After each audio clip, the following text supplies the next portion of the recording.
guys, what's going on? Welcome back to the channel. It's Octane Rec 392, and today we're going to be installing a second layer of NOICO sound deadening mat 80mm. We're going to focus on the wheel wells and the bottom of the trunk. So let's get into it.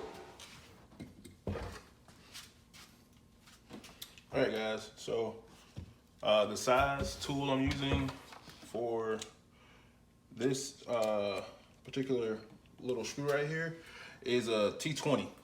So if you are wanting to take these off on both sides in your trunk, you need a T20 star bit, or just a T20 bit. So also in the comments, man, if you watch football this weekend or this week or whatever and your team play, let me know how they did.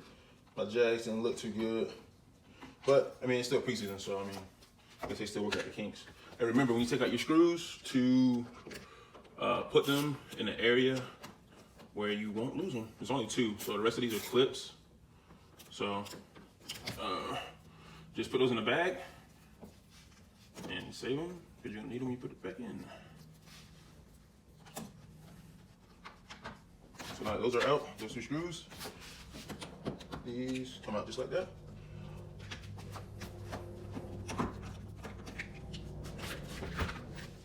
All right, guys. Take these clips out, ends in them. They're like hooks for your cargo net. If you guys have those, if not, they just pull right out. So. Hey guys, this is the part of the video where I speed it up to show you the lengthy process it takes to take out the interior of the trunk, starting with the driver's side wheel well, the center of the trunk, and the passenger side wheel well. In this part of the video, I'll be showing you guys how to apply sound deadening mat to the driver's side rear wheel well. The things you will need are gloves, glasses, a cutting tool, which is a razor. It leaves a sharper cut, a cleaner cut, and also sold separately is the NOICO tape that covers up the edges of the cuts and makes everything look seamless and makes your install look just awesome. So enjoy the video and leave a like, comment, subscribe.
that.